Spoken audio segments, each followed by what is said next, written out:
Hi, my name's Caroline and I'm the Wellbeing Practitioner at Carers in Bedfordshire, and today we're going to be looking at helping your child to sleep better. So we're going to look at sleep and well-being and the relationship between the two. We're going to look at the benefits of sleep, the sleep cycle, common sleep disorders, how much sleep do we need, what about naps, signs of sleep deprivation and fatigue, consequences of lack of sleep, factors that impact sleep, and then at the end, how to sleep better. So this presentation is designed for children of all ages. I'll go through kind of how much sleep we need from infant right up to adults, and hopefully kind of adults and anyone watching can find tips to benefit, because I think we can all use some tips on how to sleep better, because often it's the first thing that kind of slips if we're stressed or anxious or feeling a bit low. With the kind of the weather the way it is, even to certain seasons, our sleeping patterns can change. So even knowing what things can affect it or what things that you can do to make a difference is really helpful for any age.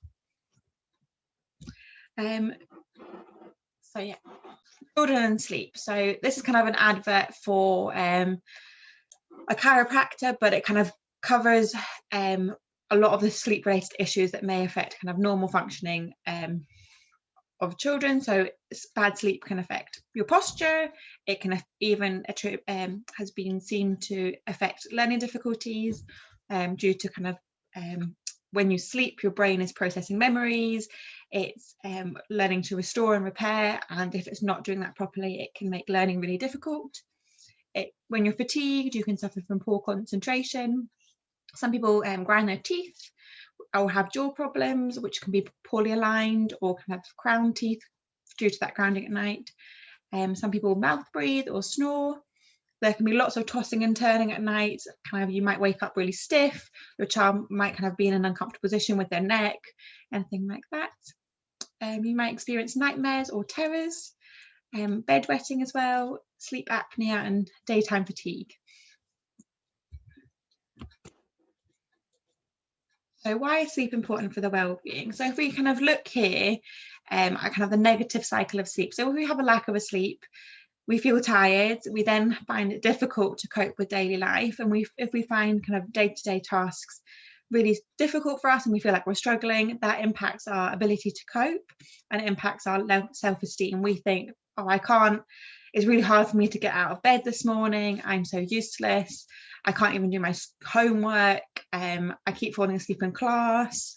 And everyone in my class thinks I'm not very good at maths or things like that. And then that leads to feelings of worry and or stress. And if we're stressed and worried, that contributes to the lack of sleep. So you can see the cycle for ourselves as adults, but you can also see it in children if they're tired on the way to school and they can't cope to the best of their abilities with their normal school day. It can be quite damaging for them.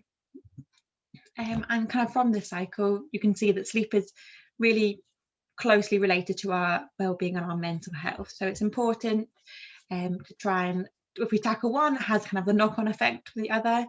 And if we have a mental health problem ourselves, we can notice it affects how well we sleep, and kind of poor sleep can affect our mental health. Kind of if we experience anxiety, low mood, kind of any other additional needs, they can be affected by sleep either way.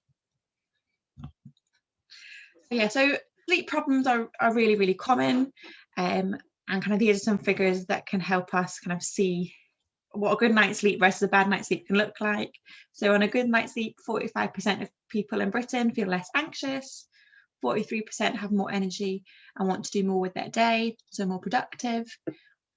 Almost 1 in 3 feel more in control, and then 18% say they look younger and less tired.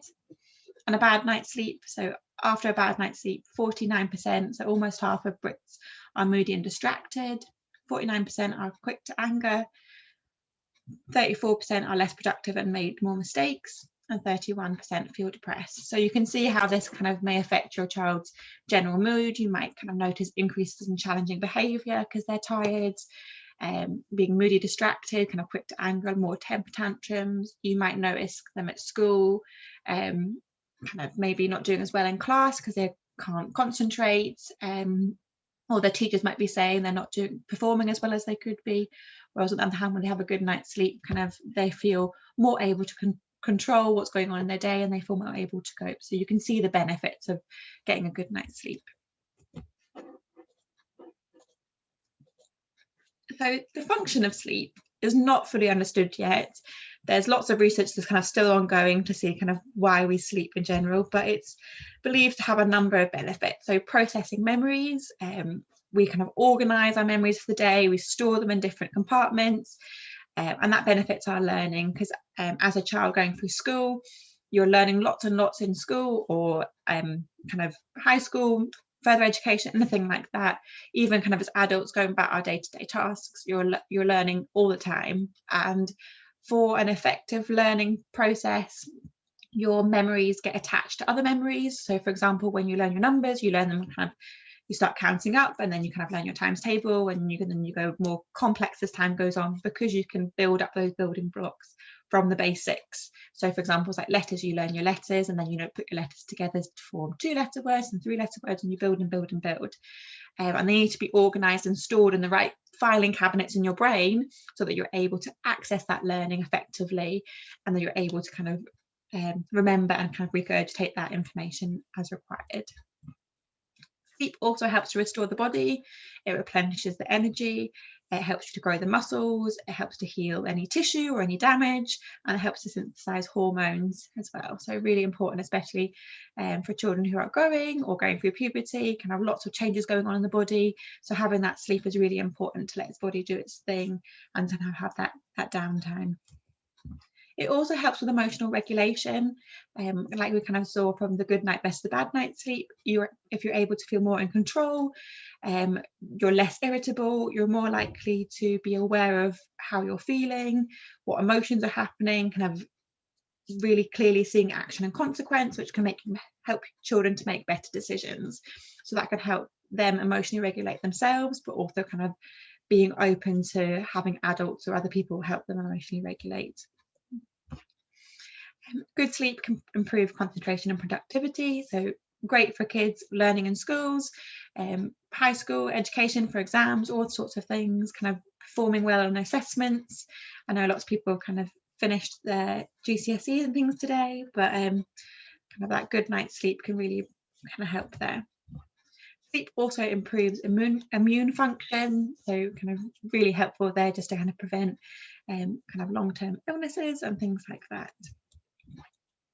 And sleep gives neurons that are used during the day a chance to shut down and repair themselves. So without sleep, those neurons get exhausted and can malfunction. So that's kind of why maybe we forget things, or we're more irritable, our brain is not working at full capacity because it's exhausted. So we need to have that sleep so we can repair. So yeah, this is a typical sleep cycle. So we go in kind of a clockwise way. So we start to get drowsy. We then go on to REM stands for rapid eye movement. So non-rapid eye movement is when we first fall asleep, and we enter that non-rapid eye movement sleep. And then stages 1 and 2 are that kind of light stages, which we can wake from really easily. So if there's a noise, or outside or in the house, or something kind of falls off the bed, or maybe someone turns the light on, we can wake really quickly. And then we get to REM 3, which is a deeper stage, that if we were woken up, we might feel disorientated. So if we heard a noise, we'd wake up a bit kind of foggy. It takes us a couple of seconds or so to realize where we are, realize who is around us, those sorts of things. And the fourth one is REM stage. So generally after going through the non-REM stages, we fall into stage 4, which is known as rapid eye movement sleep. And during this REM stage of sleep, that's when we dream. So it's also believed that everyone dreams, everyone goes through this whole cycle, but you only remember your dreams if you wake up during this REM stage. If you wake up during these, you've already passed that dream cycle. So that's why you sometimes can't remember dreams. But yeah, and also the cycle starts off quite short. So maybe everyone's different, but maybe the first cycle takes about half an hour for you to go from drowsy to REM. And the second time you go through it, maybe it takes an hour, and then to get the whole way through. And the next time it takes 2 hours, and then so long and so forth. Everyone's cycle is quite slightly different, but it might kind of be why maybe your child wakes up at 2 o'clock on the dot every single night, just because they've gone through maybe their sleep cycle a couple of times, and then they've got into that drowsy stage and woken themselves up but if they're kind of constantly going through that stage, you're going from light to deep sleep, light to deep sleep. It isn't we go from light to deep sleep and then we stay there till we wake up. We're constantly kind of moving through this cycle. And yeah, so experts say if we're feeling drowsy through the day, we haven't had enough sleep. So if you're kind of feeling maybe doing those long blinks, lots of yawning, feel as if we could fall asleep. So it's kind of the difference really is being tired and drowsy is if you took like 5 minutes sitting on the sofa, would you do that 5 minutes as rest, or in that 5 minutes would you fall fast asleep? And if you had 5 minutes rest, you would fall fast asleep, you're drowsy and you need kind of more sleep at night. So you might have that with kids after they get home from school, get to that 4 or 5 o'clock mark and they're maybe on the sofa, maybe even drifting off. They're kind of needing a bit more sleep because lots has happened during the day, and they're just feeling like they haven't had enough. So again, sleeping difficulties are really, really common in children. 25% to 40% of kids will have a sleep problem at some point during their childhood. And this could be a kind of a vast variety of things that we'll kind of go through. Common sleep problems and warning signs of sleep deprivation that you probably are already aware of. Difficulty to wake. So they might be kind of really hyper before bed, go to sleep, and then kind of getting up in the morning. It takes some time to kind of get them to respond to their alarm, taking their covers off, kind of trying to wake them up, and it's just really difficult to kind of get them to stir. They might sleep an extra 2 or even more hours at the weekends to try and make up for the sleep that they've lost during the week. They might also exhibit ADHD type behaviour. So they might be kind of overexcited, might be a bit restless, might be kind of flitting from task to task. Kind of typical signs of ADHD, but it's just kind of those similar behaviours. And they might also fall asleep in inappropriate places. So they might fall asleep in class, they might fall asleep kind of at the dinner table, things like that. Often lots of children fall asleep in moving vehicles, but that's kind of quite a common thing that a lot of children have.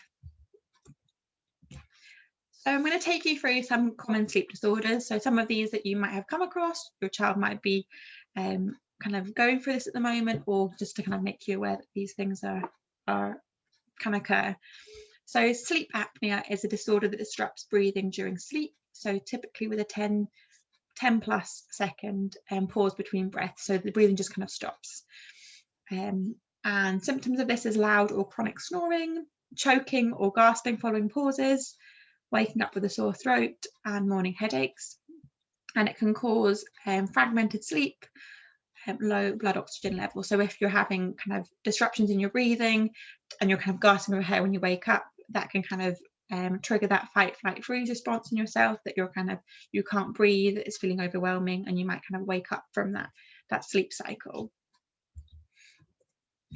Narcolepsy is a neurological disorder caused by the brain's inability to regulate sleep normally.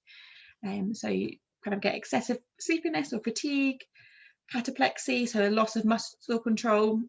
So sometimes people who are narcoleptic will just kind of collapse on the floor and fall asleep straight away. They just lose that muscle control to keep them sitting upright. Insomnia, so inability to sleep kind of at the typical nighttime hours. And they might also have hallucination, so kind of having a mixture of a dream and reality at once, which can be quite disturbing for some people. So kind of the idea about narcolepsy is that they sleep all the time and they sleep a lot, but they actually don't sleep any more than a normal person. They still get their typical 8 hours in a day, but their body just can't control when it happens. Instead of happening in kind of one long stint, they might kind of take a minute there, 2 minutes there, and half an hour there, and the body's just kind of taking the time where it can, and it affects both men and women equally. So insomnia is difficulty falling or staying asleep, but also can be characterised by waking up too early, kind of not feeling refreshed when we sleep, fatigued, kind of cognitive impairment, kind of difficulty concentrating, difficulty learning, those sorts of things. Mood disturbances, difficulty with work and school, or kind of relationships with friends, peers, parents, all sorts of things. So often kind of children who have insomnia will display a lot of challenging behaviour as well. And so roughly 30% of people report sleep disruption. So that's a third of the population, so it's quite a lot.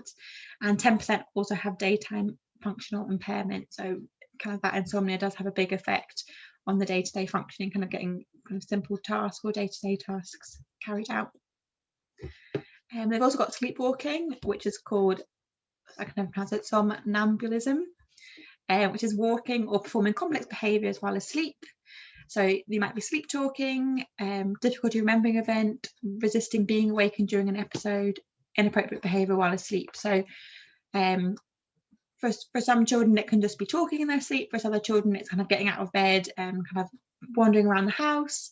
In some kind of extreme situations, there's people that are able to drive a car when they're sleepwalking, or do all sorts of things. So depending on your child and their type of sleepwalking, obviously making kind of risk assessing it, making sure they maybe can't get out the front door, or kind of hiding sharp objects that they might kind of try and reach for when they're kind of not fully awake. And kind of against the myth of you shouldn't wake them when they're kind of about to cause harm, that you should wake them if they're going to cause harm to themselves. If your child is kind of sleepwalking and is about to walk down the stairs, you should definitely try and interfere and try and get them away from those stairs in case they fall, or if they're reaching for a kitchen knife in the drawer, absolutely kind of move them away to stop them causing harm to themselves. They might kind of be a bit shocked if you do wake them up, and kind of feel very disorientated, but kind of doing it in a very calm way can help kind of return them back to bed. And this is most common in children aged 3 to 7, but it can happen at almost any age, and even adults experience this. And between 1 and 15% of the population is affected by this. There's also restless leg syndrome, so kind of overwhelming and or unpleasant urges to move the legs while at rest. So the symptoms are not really easy to define, because everyone kind of describes the sensation differently. So some people have said it's like ants crawling through my legs, or like soda running through my veins. Kind of maybe like a pins and needles sensation. Some others it's more of a lurchy sensation. But yeah, that can be quite uncomfortable, kind of lack of control, feeling like I don't know what my body's doing, especially for children if they feel kind of, it can often be attributed with kind of nightmares and night terrors, that they think maybe someone's kind of touching their leg or things like that, so it can be unpleasant. And it affects, this statistic is in America, but it affects 1 in 10 in America. And then there's sleep paralysis, which is a temporary inability to move or speak when rapid eye movement sleep is interrupted. So this can last for seconds or drag on for minutes. If you're the person experiencing it, it can feel like it's hours, it can feel like a long time, it can be very scary. Kind of this kind of a not very nice feeling about it. It feels quite foreboding. You can feel like maybe there's someone in the room, or there's something on the chest. Some people also have hallucinations of a menacing figure, or kind of can interpret the shadows in the room or things around them that that's something there, and that can be very scary because the sleep paralysis stops you from being able to talk or speak. So for children, they can't shout out for help when anyone in the family, or get up and move themselves from the situation, and they just have to wait for it to pass before the kind of the sleep paralysis is through, which can be very distressing to both watch and to kind of be a part of. And also to see it, you might actually not be able to tell that a child is experiencing sleep paralysis because they are unable to move or speak. So they might just be lying very still, kind of unresponsive, and you might just think they're still asleep rather than thinking they're experiencing sleep paralysis. And then there's also bedwetting. So it's approximately 50 to 20% of 5-year-olds kind of won't be able to stay dry through the night. And usually kind of around 5 to 7 mark, kind of bedwetting becomes less common, and children kind of become able to kind of be a bit more aware of when they need to go. The body would naturally wake them up to take themselves to the toilet, those sorts of things. So it's also known as nocturnal, I can't pronounce these, enuresis, and it's an uncontrollable leakage of urine while asleep. So yeah, mostly common in childhood, but it can happen to adults as well. And the most common reasons are reduced bladder capacity, kind of overproduction of urine at night, and difficulty waking up. So if it goes on for an extended period of time, and maybe kind of past the kind of 5 to 7 mark kind of seeking professional help is often advised, talking to the GP, because it could be that your child just has a smaller than the average bladder. Or it can be things like reducing liquids before bed, or making sure children go to the toilet right before bed. For some families, it's the child goes to bed, settles down, has a couple of hours, and then the parent goes in and wakes them up halfway through and kind of guides them to the bathroom to have a go at the toilet, and then going back to bed. For some other people, it's kind of having pull-up pads, or there's like plastic coverings on the bed underneath their sheet, just to kind of protect in case of any accidents. But it also can be linked to kind of other issues as well. That's why we kind of recommend getting professional advice, because it may, for some children, it can happen when they're anxious or when they've experienced some sort of trauma, but for others it can be attached to a kind of a more traumatic experience.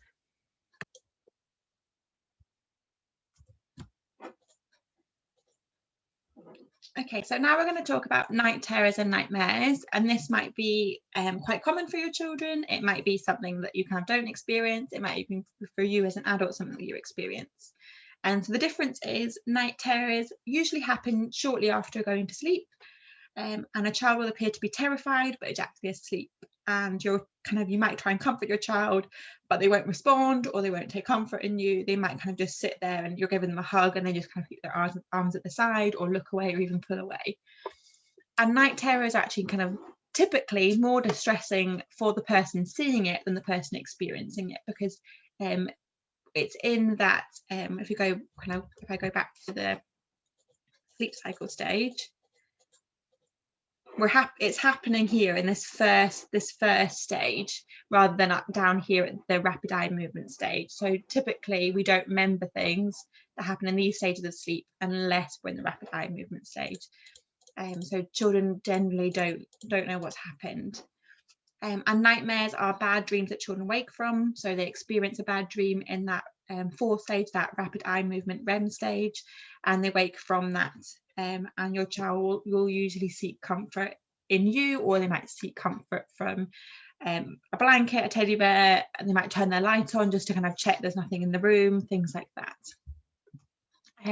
So what to do for each of these? So kind of wait if you see your child having a night terror, and they might be screaming, they might be thrashing around in the bed, they might be crying, they might be doing all sorts of things, and it can be very distressing to see. But wait for that night terror to pass, and then settle them back down to sleep. So typically they kind of settle, that kind of happens for a couple of minutes maybe, and then settle them back into sleep, kind of cover them back up with the covers, kind of however they usually sleep. If your child gets night terrors regularly, try awaking them 10 minutes before it usually happens. And if you do this for 2 weeks, it usually breaks the cycle. So typically, because it happens just when we fall asleep, for some children it might happen within the first half an hour, first hour. It might happen at a specific time. If you kind of keep a track of these, and you can think, okay, so they're normally kind of having a night terror at kind of 8:30, 9 o'clock. I'm going to wake them at 10 to that time, and then wake them up to have a little chat with them, and then go back to sleep. Try that for 2 weeks, and that usually breaks the cycle, so they then become less frequent. And children usually grow out of night terrors. It's not something adults usually experience. And then nightmares. If a child wakes up from a nightmare, again, it might be kind of similar sort of behaviours, but like kind of screaming, crying, thrashing around. They might come into your room for support or shout for help. Reassure them that it was a dream. Try not to reinforce the nightmare. For some children, if they say, oh, I think there's a monster under my bed, and we look under the bed to check for monsters, that kind of can reinforce to children that actually there could be a monster there. That's why I'm checking. Teach them coping skills, kind of ways that they can self-soothe, ways that they can kind of learn to manage their nightmares. And kind of one idea of this is recreating good ending. So if they want to talk about the dream, kind of think, okay, well, how could we defeat that monster, or what would happen next instead, and kind of talk it out, recreate a good ending that kind of sits well with them. Often nightmares as well can be linked to things that maybe they've watched in the day, making sure that children are watching kind of appropriate content for their age bracket. Sometimes kind of nightmares can be a way of if they're worried about something, for example, if they're worried about a test at school, they might have nightmares about school. So teaching them coping techniques of, oh, you've been revising really well, I'm sure you do great in your test, think about a good ending of what could happen, like those sorts of things. Great, so now we've kind of covered kind of the sleep problems that your child could be having. We're going to have a think about kind of how much sleep do we need. So kind of some more statistics here to kind of show you how common it is. 6 out of 10 middle schoolers don't get enough sleep. 7 out of 10 high schoolers don't get enough sleep. And kids kind of 6 to 12 years need 8 to 12 hours, and teens 13 to 18 need 8 to 10 hours. I'm going to go into this a bit more detail here. So you can see here for all the ages, so you might have multiple children in different age brackets. You might be kind of looking for yourself, how much sleep should I get? But kind of, if you've got a newborn, which is 0 to 3 months, should be getting between 14 and 17 hours recommended of sleep. Obviously, these sleep patterns will vary from person to person. So even though it kind of has an approximate from about kind of a 2-hour, kind of 3-hour bracket, you might be at the low end, the high end, you might be having a little bit less, a little bit more, and that might be enough for you. As long as you feel like you're well rested when you wake up, you feel that's a good amount of sleep. Infant is 4 to 11 months, the recommended is 12 to 15 hours. Toddler 1 to 2, 11 to 14 hours. Preschool, which is 3 to 5, they recommend 10 to 13 hours. So school aged, 6 to 13-year-olds is 9 to 11 hours. A teen from 14 to 17, they recommend 8 to 10 hours. A young adult, 18 to 25, they recommend 7 to 9 hours.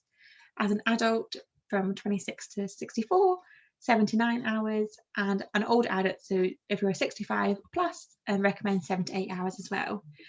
Some things to note as well, teens and young adults, they experience a circadian rhythm shift. So kind of naturally when we fall asleep and wake up is our circadian rhythm, and their shifts by approximately an hour.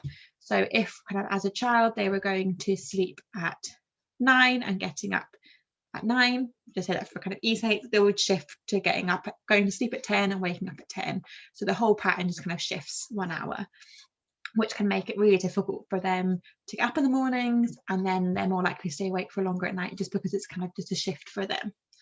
And then for also good to note as well, for the older we get, when we're kind of reaching the latter category of the adult ages, and as an old adult, our sleep naturally becomes less stressful.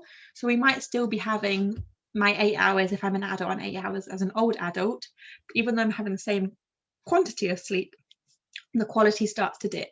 So even if I'm having a full 8 hours sleep, I'm sleeping all the way through, no disturbances, no problems, I will wake up feeling a bit more restless, a bit more fatigued, just because as we get older, our sleep just isn't as restful as kind of when we were younger. So what about naps? So this is kind of a recommendation from the NHS of how much nap time that we should get, and they recommend kind of obviously up to kind of 2 years you're going to need to be sleeping kind of on or throughout the day, because you're not going to get a newborn that sleeps for 17 hours from kind of a set time. You're going to be taking that in little chunks, but kind of so for age 2, trying to kind of sleep for 11 hours and then maybe a bit more during the nights, but kind of 1 hour, 1 hour and a half during the day.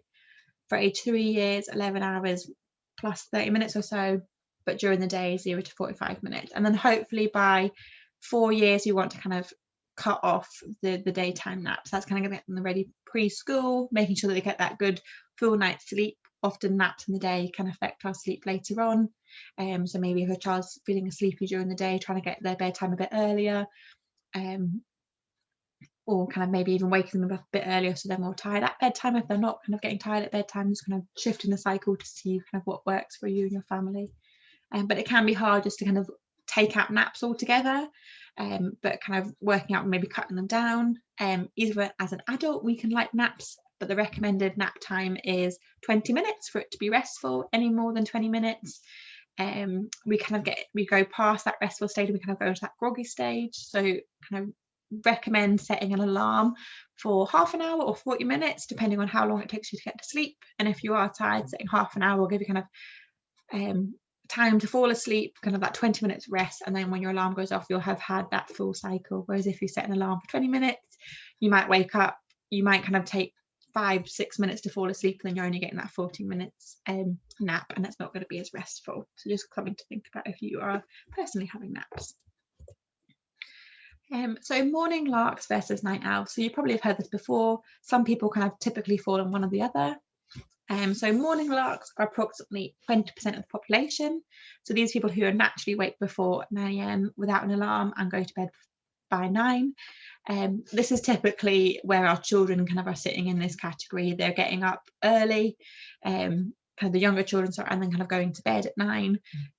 But as obviously we said about the teenagers, when we get to the teenagers, the older adult stage, they're more likely to fall into the night owl category. So that's again about 20% of the population who wake naturally about 10 a.m. and often go to sleep after 3 a.m.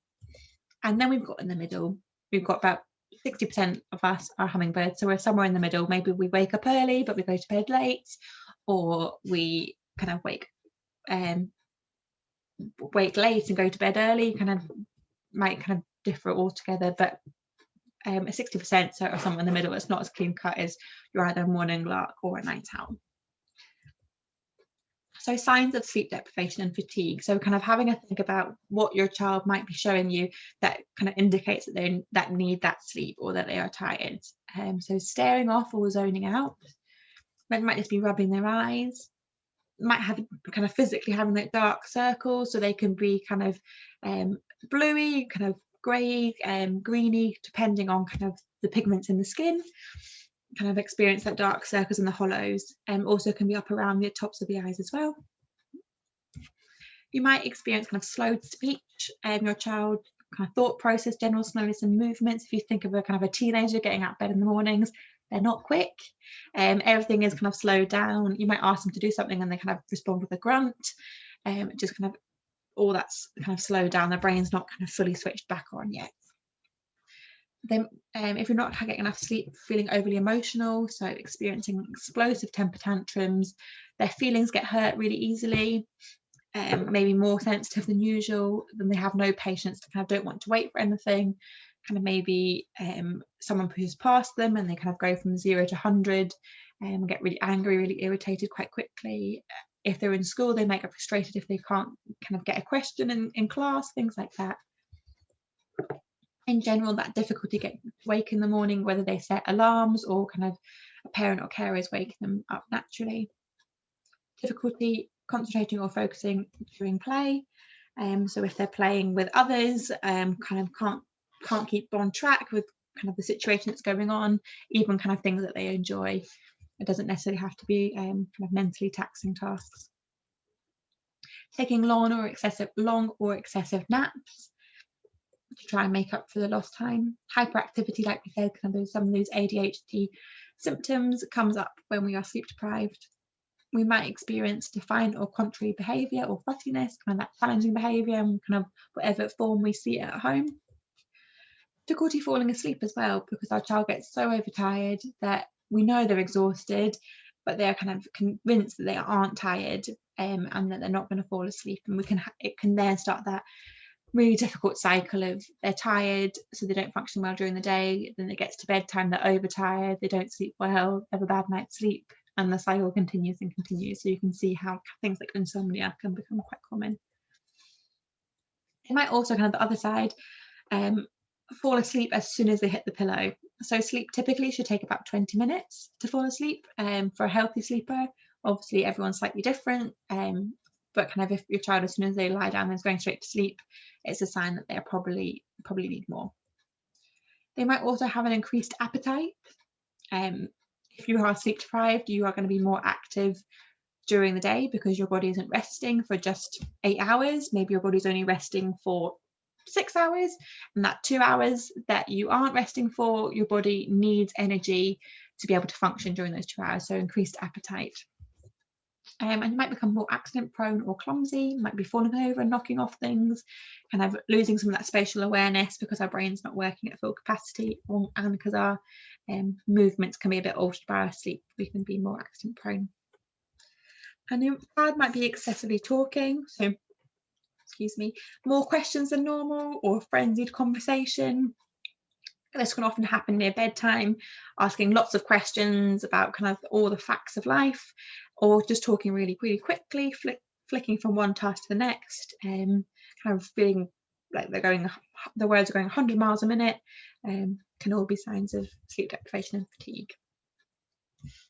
So the importance of 9 p.m. So while researching dozens of scientific studies, the time of 9 p.m. has become very significant for children under the age of 11.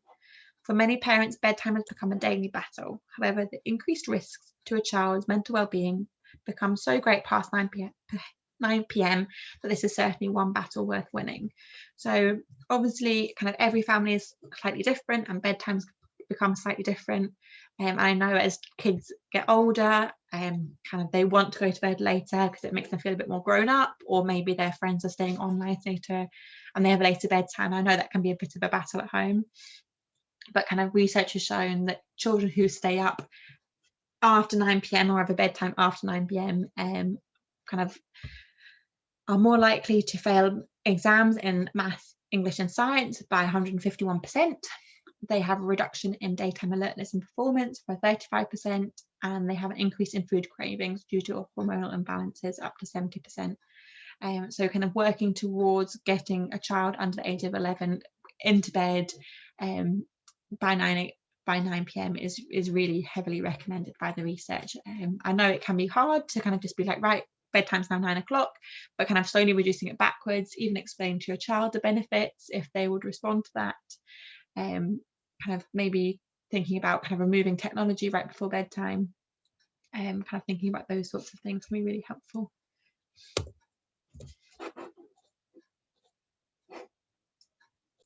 So now we're going to look at the consequences of lack of sleep. So obviously for you guys as parents or carers, consequences of lack of sleep is that kind of it will make parenting very difficult with lots of challenging behaviour.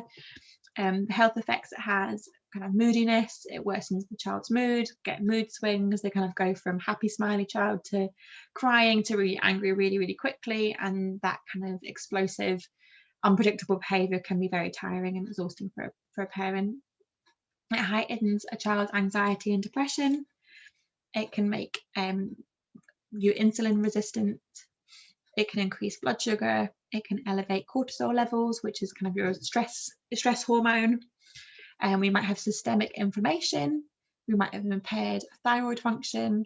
It disrupts our body clock and our rhythm, so it kind of really can throw us off our day. We might also experience premature aging, which obviously isn't a real problem for our younger kids, but obviously of kind of teens, young adults, kind of we want to delay that kind of aging process of our bodies and our skins as long as possible, just so we're kind of keeping our bodies and brains as healthy as possible. And then might also experience weight gain as well, because we've said before that hormonal imbalance is kind of making those food cravings more present. Children are more likely to reach for sugary foods to kind of give them that boost of energy if they're feeling tired, and obviously those can have an effect of weight gain. And also sleep can help us balance our body, helps with our metabolism, and it can kind of keep our weight and at a kind of a stable level. So also we kind of said before, lack of concentration and difficulty learning. Children might experience headaches or migraines, and they might also experience poor vision, kind of with our brains impaired function from lack of sleep. It's not functioning at full capacity. So yeah, we kind of experience a lot of these difficulties. So you might notice some of these in yourself, you might notice them in your child. A lot of these there you can kind of see it's got all those kind of hormonal imbalances and things that happen. So if your child has additional needs or is taking specific medication, you can see why sleep is really important to be able to kind of regulate what's going on for them. So now we're going to start looking at factors that impact sleep before we kind of go into how we can improve the sleep with our children. So sleep trackers, some people love sleep trackers, but researchers actually link this with insomnia because people obsessively monitor them. You might actually think that you've had a really good night's sleep, and then you check your phone or your Fitbit or whatever, and you see that actually it says you've had a bad night's sleep, and that actually alters your perception of, oh, actually I have had a bad night's sleep. We're more likely to believe that device we wear on our wrists or what our phone says versus kind of how we physically feel.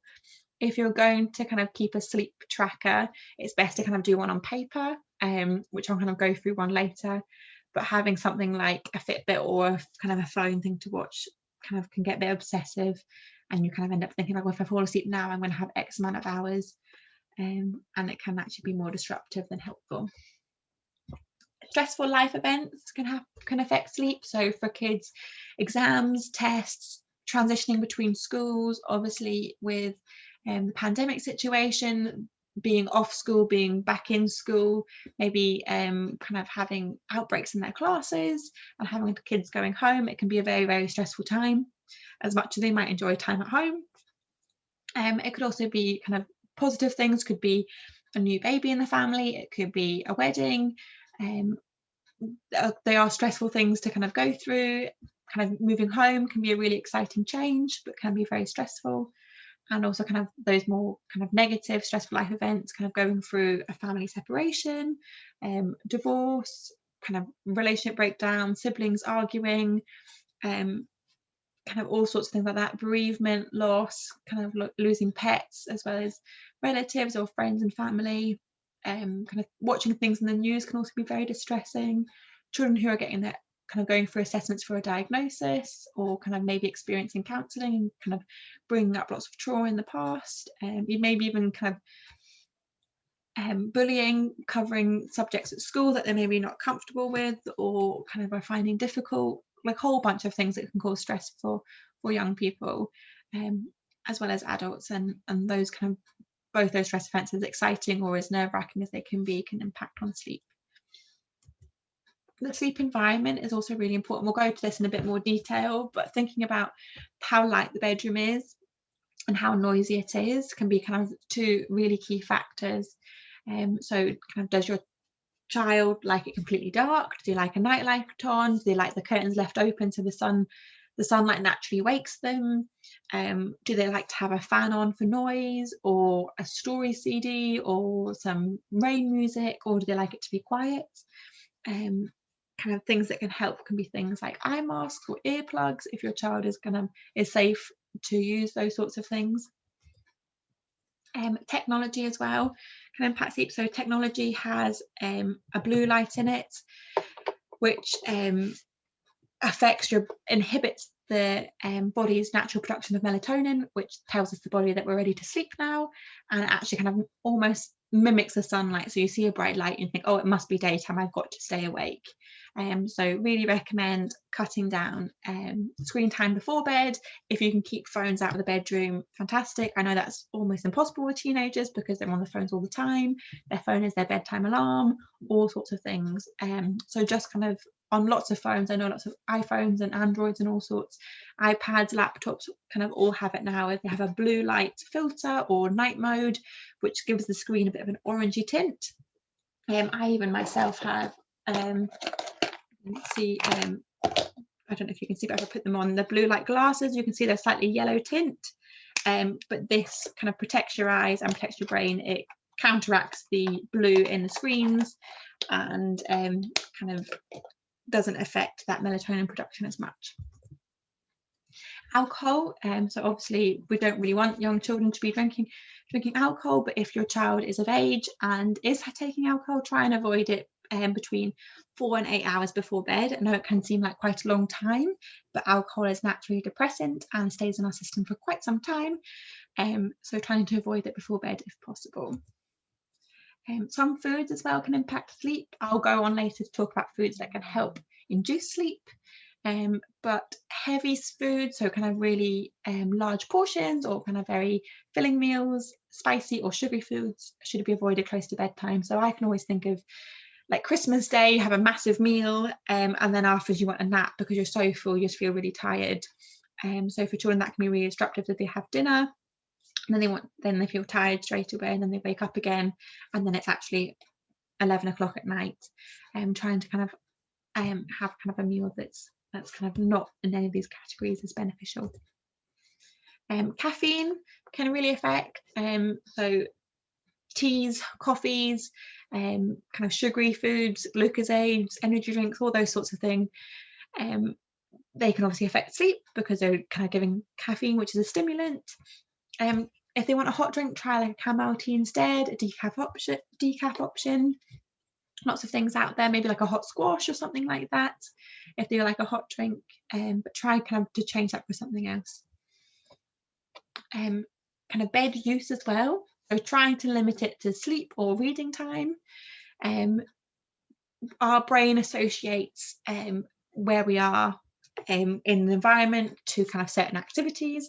So if, say, your child is using their bed to sleep in, as well as do their reading, as well as do their studying, as well as watching their Netflix films, as well as watching TV, as well as maybe like hang out with their friends, all sorts of things, their brain is going to be a bit confused, because they're getting to bed. You want to kind of teach your body that when you get into bed, you are going to go to sleep, because then your body's like, right, okay, it gets in that routine of, okay, when I get into bed, that means I'm going off to sleep now, and that's the process it will start. Whereas actually, if we're doing lots of different activities when we're in the bed, it can like, okay, I'm in bed now, am I going to start revising, am I going to watch a movie, am I going to go to sleep, and your brain doesn't kind of know which avenue it's going to take. So if you can limit it to sleeping, or kind of, I put reading time in there, because I know lots of kids like to read before bed, or you might read to your child before bed, but trying to kind of limit that bed use, so we're not kind of there all the time.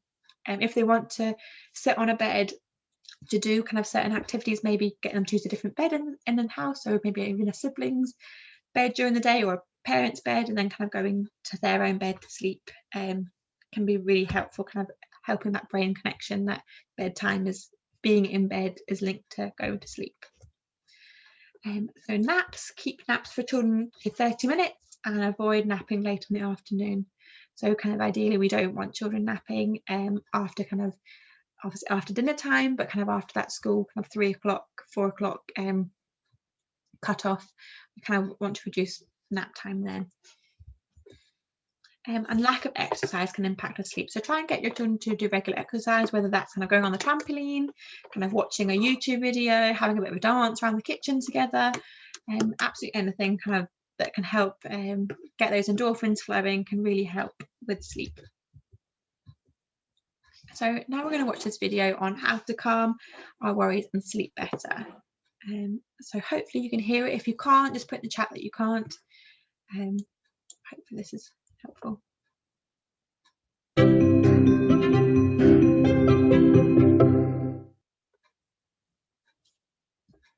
One of the most common difficulties with getting to sleep is that people just can't turn their minds off. You might be tired and sluggish all day, but you lay down in bed and all of a sudden your mind just starts going and won't stop. If you find yourself worrying at night when you would rather be sleeping, consider using one of the following strategies. First, distract yourself with interesting and engaging imagery. Involve as many of your physical senses as possible: sight, sound, smell, etc. The more creative and unusual the imagery, the better. These kinds of images can then transfer into dream content, so keep it pleasant and positive. Second, let the worrisome thoughts and images come and go. Don't try to push them out of your head. Trying not to think about something never works for long. Not only will you start to think about these things again, now your arousal will be higher too. Instead, let the negative thoughts play out all the way through. For example, if you think about doing a bad job at a presentation, think about what you'll be doing an hour after it's over. Keep going until the stressful part is over and you're back into your normal life. Don't just replay the worst parts over and over. You can also use mindfulness techniques to focus your attention on something in the present. Worry is about the future, so instead, gently direct your attention to something pleasant in the room. You can always focus on your breathing, but it may also be helpful to focus on a physical sensation, like how warm and soft your blankets feel, or a pleasant night sound, or a nice smell if you have candles or flowers in your room. Anything that helps you focus your attention on something that's happening right now, rather than something that might happen in the future, can be helpful. Finally, there are a number of techniques you can use that might help you feel a pleasant emotion with low arousal. For example, rather than thinking about what might go wrong, try to focus your attention on something that you're looking forward to with joy and optimism. You could also think of something that happened during the last day or two that you are grateful for. It doesn't have to be a big thing. Or you could think of someone in your life who's had a positive impact on you. Maybe a teacher, a coach, a friend, or mentor. Think about what that person meant to you and how they've changed your life. Feeling fortunate or grateful for that person can reduce worry and help you sleep. You can even think about nice things that you have done or that you could do for people close to you. Try to remember how they responded and how you felt when you were kind to them.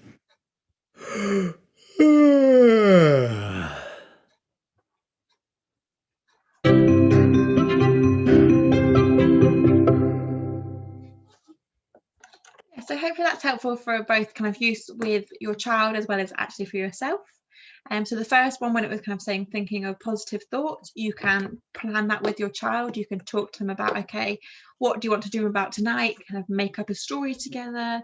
Think about kind of their favourite holiday, one of their favourite memories, or kind of what would their perfect day look like. Things like that can be really helpful.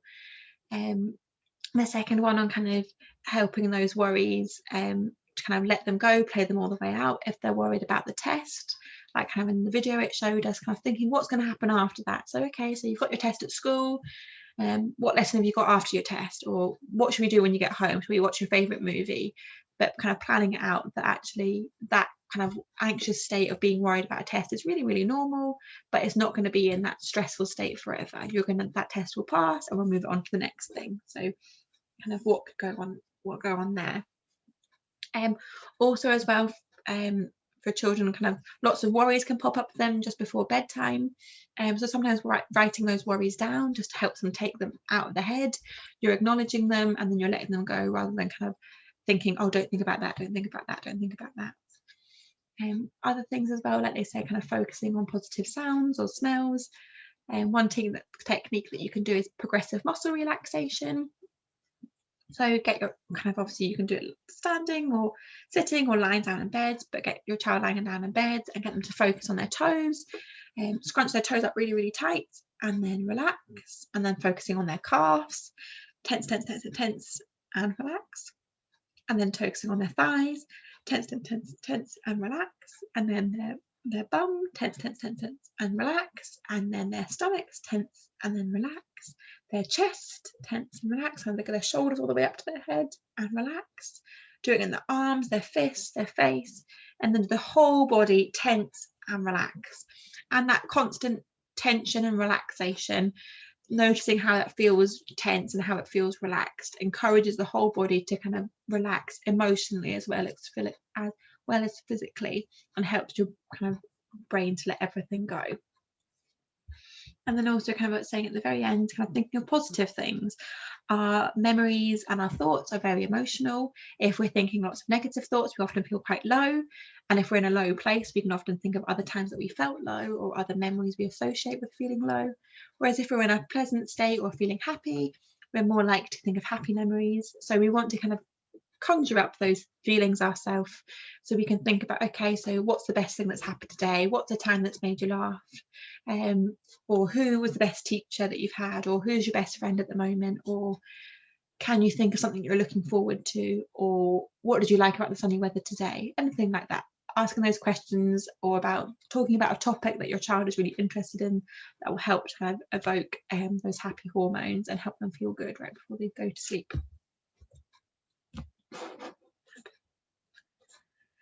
So now we're going to look at how to sleep better. Hopefully kind of going through the common sleep disorders, going through kind of the effects of a bad night's sleep, and what can impact your sleep. Going through that has been helpful to help have your overall understanding of sleep, and even sometimes just having a better understanding of what's going on for your child, what a sleep cycle looks like, how much sleep do we need. We can then kind of assess where we are now and we kind of know what to work on. But I'll kind of take you through how we can sleep better. So establish a routine. Best way for our sleep cycle to be regulated is going to bed and getting up the same time every day, even at weekends. So we kind of noticed before that often children, maybe especially teens, will oversleep at the weekends by a couple of hours, but that can then shift their pattern again, and then they have 2 days sleeping in late, and then it gets to Monday and it's a struggle again because they spent the past 2 days having shifted their circadian pattern even further. So shifting it back is really, really difficult. So trying to keep it consistent, or if kind of maybe in the holidays you have it differently, kind of getting into a routine of slowly shifting it back to a typical school week, maybe for a week or 2 weeks before they restart the term time, is really helpful. It's also helpful for us as adults to have that consistency as well, and our body kind of starts to naturally regulate itself.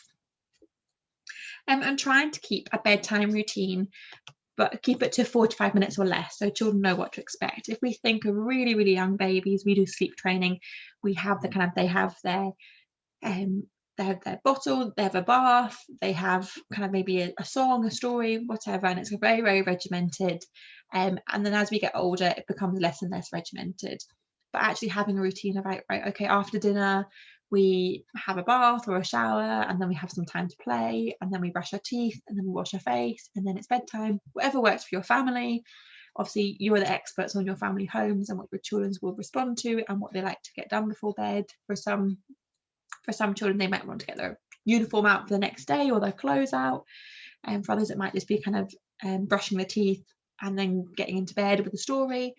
But kind of keeping it to that 45 minutes or less, so they know what to expect. Okay, when I do things in this order, it means that sleep's coming, and their body starts to get into that routine of knowing what to expect, so that their body can naturally start to calm down and relax.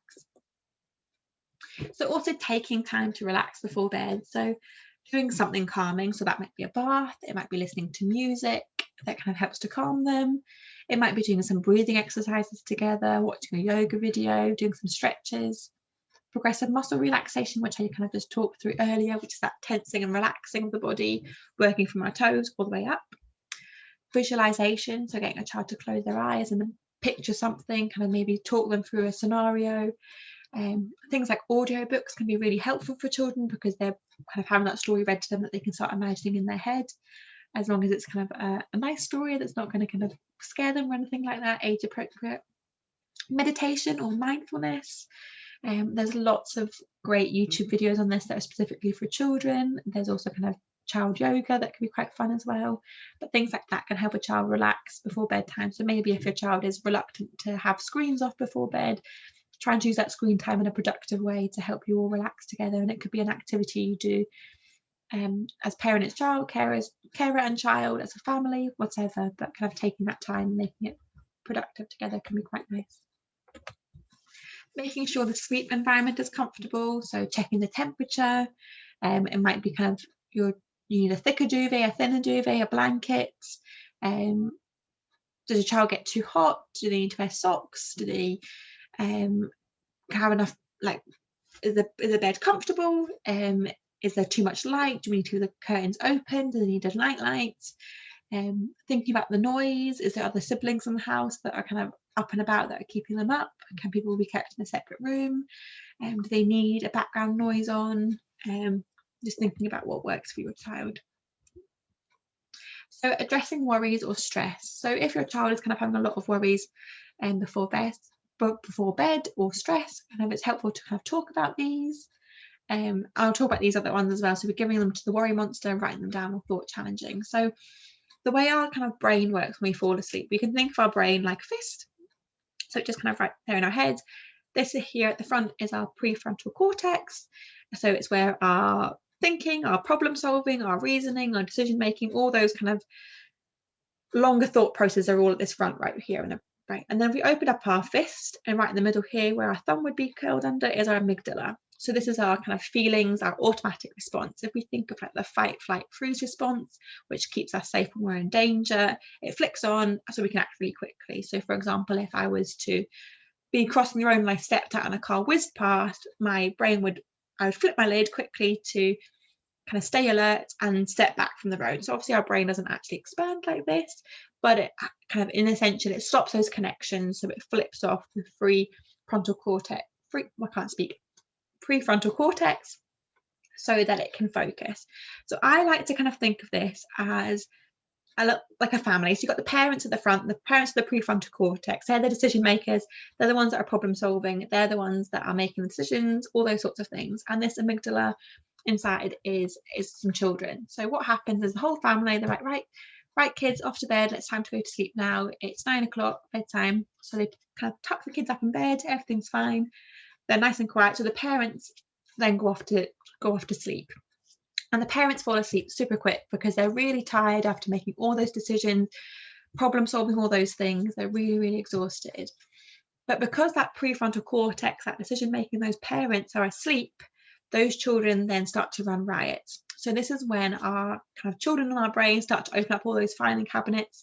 They make us think, oh, what's going to happen in the future? What am I going to be when I'm older? Kind of, why is the sky blue? What did I say to that person 2 weeks ago?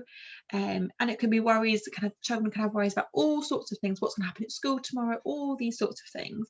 And that happens in kind of all those brains. So even if we're awake, that prefrontal cortex part of our brain is already fast asleep because it's exhausted. And we can't kind of put that prefrontal cortex back online until those parents are awake, which isn't going to happen to the morning. So you might have kind of acknowledged yourself, or your child might have a really kind of a silly worry at bedtime that they actually know isn't a worry, but because their parents or their prefrontal cortex isn't online, that kind of worry goes around and around the head, and they can get a bit kind of obsessed with it or ask it a lot of times, need lots of reassurance. So some things that can help to kind of let go of those worries and feel like, actually, I don't have to keep thinking about these things over and over again, is to write them down. So you can write them down and think, right, okay, you're worried about these sorts of things. What we're going to do is I hear all your worries, but I will talk about these in the morning when we're ready to kind of problem solve these better together, when we're fully awake and ready to assess the situation. For some children, they can give it to a worry monster. So they might have a cuddly toy. It doesn't have to be a worry monster if your child is maybe scared of monsters. It could be a worry bunny or whatever. They might have a toy that kind of takes all their worries, so they give it to them, or they can have a worry box. You can make it like a cardboard box, absolutely anything, a little kind of money box, anything like that. But they write up their worries, they fold them up and they put them in, and that just kind of helps them taking that thought out of their head and kind of putting it elsewhere, which helps to teach them that they can let go of worries. It's kind of a very physical representation. So children might be happy to write them down. They might want to draw a picture. For some children who aren't confident writing or drawing, they might just want to do a squiggle of how they're feeling. And then kind of in the morning or at a more appropriate time, then you can actually kind of talk about those worries when both of your prefrontal cortex, that problem solving brain's back online. You're all ready to kind of challenge those better because you've had a good night's sleep. And then also kind of this last one here, thought challenging. So sometimes we get into quite unhelpful thinking styles. So we might catastrophize that. So for a typical one, especially kind of with exam season, we've got a test. Oh no, I'm going to do really badly at my test. I'm never going to pass my exams. I won't be able to get into school. I won't be able to get into like university. I'm never going to get a job.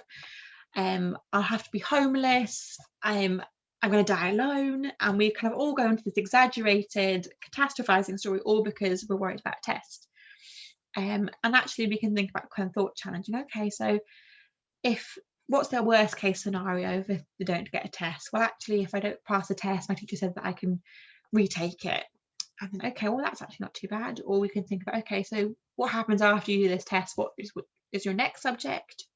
Or we can thought challenge about like, okay, well, you're worried about doing a test, but how much revision have you done? Oh, I've done loads of revision. Well, you seem really prepared for it then. I don't think we need to be worried about that, do you? And those sorts of things. So kind of helping children, we're not kind of just saying what you're thinking is wrong, but helping them to kind of acknowledge how they're feeling, because all feelings are valid. They're just uncomfortable, some of them. But acknowledging those feelings and helping them to kind of problem solve themselves, or kind of dismiss their worries themselves, to be actually like, I don't need to be worried about that anymore because I know I'm going to do the very best I can in this test, or I'm not going to worry about X, Y, and Z because of whatever. And they're able to kind of challenge those thoughts and think, actually, I'm just catastrophizing because I'm a bit tired, or I'm actually just thinking the worst because I had that really bad experience once. But that can be really helpful. Also helpful as well to check for any physical cause. So pain, illness, or unknown physical problems can disturb sleep. So if you're kind of noticing lots of aches and pains or things like that, visiting your GP to investigate potential causes to get help with treating them. So like we said, there's lots of common sleep disorders your child might suffer from. There might also be other things kind of going on for them that they need extra help with, that aren't just kind of going to go away overnight. How to sleep better as well with food, drink, and exercise. So caffeine, alcohol and sugary foods may help short term, but can disturb your sleeping pattern. So as we know, kind of caffeine, alcohol and sugary foods, you kind of maybe have that kind of immediate high, and then we have that depressant low quite rapidly. So if we have kind of maybe a sugary snack before bed, we have that high and then we crash, which actually can help us get to sleep because we're kind of out like a light because our sugar is depleted. But that can disturb our sleeping pattern because then because we're going so low, our body wakes itself up because it's like, okay, we need another sugar dose now. What have you got for us? So yeah, it can disturb the sleeping pattern in the long term. Regular exercise can help sleep by making your child physically tired. So doing something before bed and making sure they're actually physically tired. A lot of children maybe kind of, especially with the bad weather that we've been having, maybe have a lot of wet playtimes, wet breaks. They're not actually getting out and being able to work off that excess energy. So they're getting them to play, getting them to do things that physically exhaust them, helps them to sleep because they're mentally and physically tired when it gets to bedtime. So having some tech-free time, trying to do that at least 1 hour before bed to help prepare. And again, like I said earlier, this might be really difficult. You might have to try and just kind of cut it down, not 5 minutes before bed, 10 minutes, and then build it up slowly, or trying to make that 1 hour before bed a productive tech-free time and turning on that night mode. As you said, that blue light inhibits the melatonin production as it mimics daylight. So your body's looking at a screen, thinks I should be awake because the screen's on, it's daytime, I need to stay awake. And if possible, keep electronics out of the bedroom at night. We all kind of have phones that like flash up, things like that, and that can be very distracting. But also just kind of getting into a good habit of just kind of keeping those out the way. They're not the last thing that we see, and at the end of the day, and the first thing that we see in the morning. We want to kind of distance ourselves away from that, especially in children. And if children still can't sleep, we've tried all these things, doing lots of changes. If they're in bed and they're taking a long time to get to sleep, like we said, a typical good sleeper or a healthy sleeper takes about 20 minutes to get to sleep. If they're sitting in bed for hours upon hours, just lying there staring at the ceiling, try and getting out of bed, leaving the bedroom and returning when they're sleepy, but get them to do a task that's kind of physically active but maybe a bit mundane. So maybe like folding laundry or emptying the dishwasher or kind of sweeping the floor or even reading a textbook, but getting them, or even reading a fiction book, but not something. Some kids can be really engrossed in a book, so getting them out of bed to read a book downstairs, they might actually stay up all night reading that book. So getting them to read like a science textbook or something will be a bit more boring for them. So getting them to physically maybe change locations, reading or doing an activity until they then feel sleepy, and then going back up to the bedroom to try and sleep again. Again, it's teaching us and the children that bed is for sleep. It's not for just lying there doing nothing, and not sleeping and lying there being awake or lying there on our phones. We want our bedtime to be our sleep time. So here are some really good yoga poses for better sleep. So like I said earlier, I will send the recording out, but also kind of just looking online, there's lots of lovely videos, these sorts of poses. Holding a yoga pose for 20 seconds really helps just to slow everything down, be really purposeful with your movements, aware of your body, aware of kind of what's going on for you, can help kind of just calm children down before bed. So you can do this together, or you can use it as a parent or a carer, or you can get your child to do it, or look at other YouTube videos on yoga online. So these are some sleep-inducing foods. So not to say that you kind of eat these foods and then you're automatically out like a light, but these foods can really help aid sleep. So these are kind of good foods to have at your dinner time or your evening snack, kind of wherever your family prepares meals. So milk and milk products, so traditional milk products, but warm. So like just a warm milk, things like that. But also things like yogurt and soy milk. It doesn't have to be animal products. Oat milk, soy milk, almond milk, and all sorts of things like that can help. Chicken and turkey can help. Specific types of fish, so cod, tuna, mackerel, and salmon can help. So Some cheeses, obviously a lot of people have heard that cheese gives you nightmares or dreams, but having processed cheese, cottage cheese or tofu, those sorts of cheeses can actually really help induce sleep. Certain fruits, so cherries, apples, bananas, blueberries, strawberries, avocados, pineapples and peaches are all helpful with sleep. Specific vegetables, so spinach, asparagus, green peas, broccoli, tomatoes, cabbage, cauliflower, mushrooms and cucumbers. Some specific nuts, walnuts, peanuts, cashews, pistachios, chestnuts, almonds, seeds, ground flax, which you can actually just kind of sprinkle on top of things, or you can kind of cook it in things like baking or in like a smoothie, things like that. Sesame seeds, pumpkin seeds and sunflower seeds.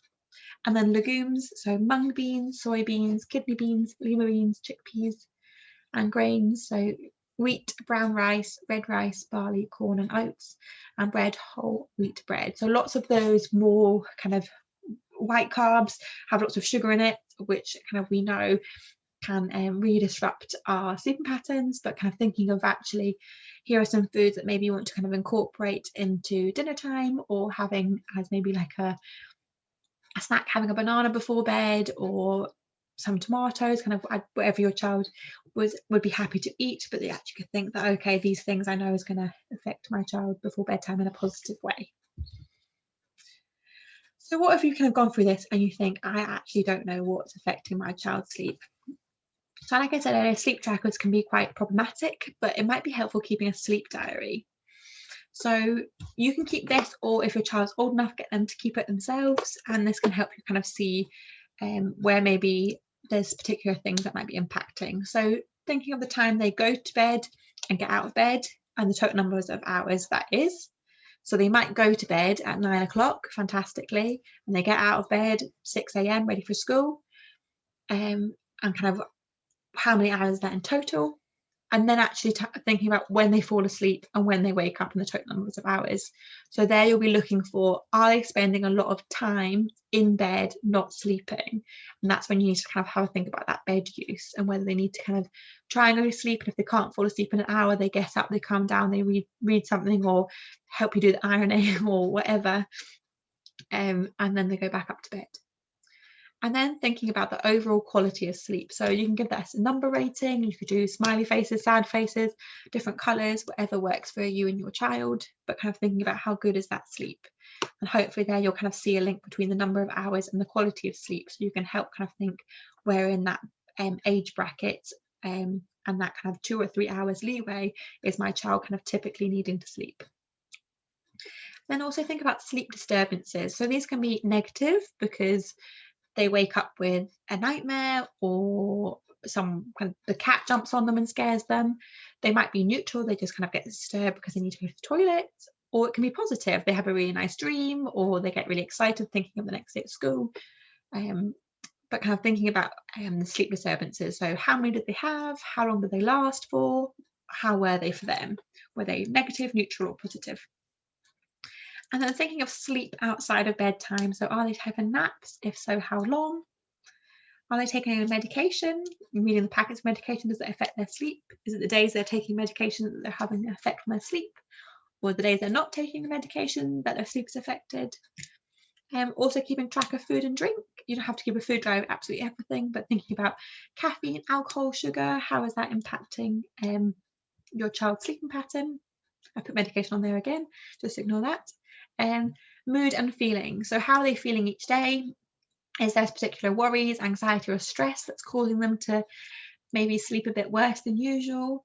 Is it when they're feeling actually really, really high and really excited, they're not sleeping well, but actually when they're feeling like a bit indifferent, they're sleeping okay? Is it that just that intense emotions that's causing some disruption?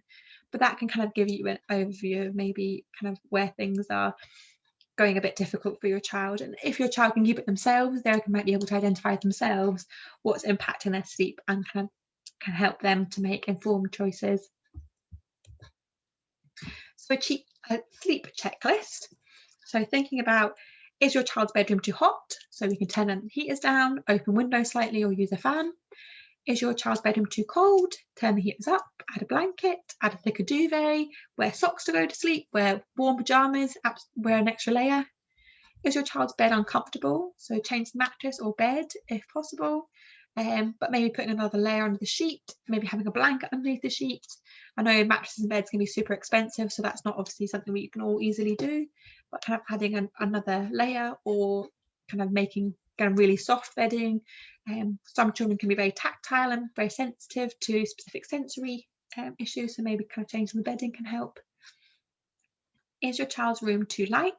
So you can hang a towel or a curtain or invest in blackout blinds over the window. If a child likes a light on, have a night light with a low wattage bulb.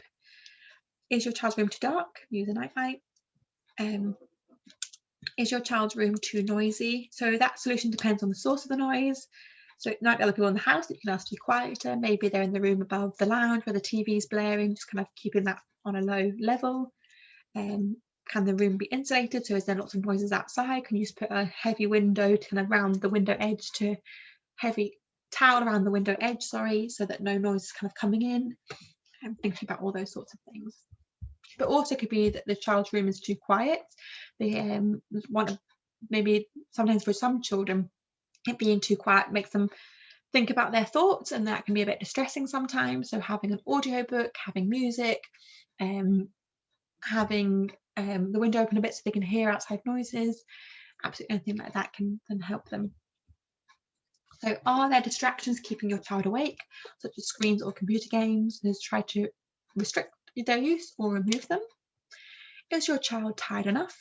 So cutting down or cutting out daytime naps if they have them, or wake them up earlier. If you're waking your child earlier in the day, they're going to more likely to fall asleep earlier because they're you're trying to shift their circadian rhythm back the other way. Build an outdoor activity into your early evening routine, but not too near bedtime, so there's plenty of time to wind down. So there's a good evidence that exercise and fitness are linked to sleep quality. So maybe you just go walk around the block together, maybe just play in the garden, maybe just kind of having some space out time is part of your kind of routine and post dinner before bed. Then also thinking, is your child charged up at bedtime? So from computer games, watching screens, there's also could be that they're just really excited, lots of people being in the house, things like that. So restricting stimulating activities to early in the day. So they can still have those things, absolutely fine, but just kind of, like we said here, maybe doing a stimulating activity first and then having some time to have some downtime to calm down before bed, especially screen time that hour before. Is your child drinking a lot before bed? So cutting down or cutting out drinks in the hour before bedtime can help with bedwetting as well as kind of just sleep disturbances, and making sure your child visits the toilet before bed. This could be part of a habit that they just kind of get into a routine of, right, we brush our teeth, go to the toilet, go to bed. And after that typical routine again, our body gets used to that. So it will get used to the habit of, okay, right before bed, we go to the toilet, and it will kind of just adjust to kind of releasing the bladder or bowels right before bed, if we kind of get into a good routine of it.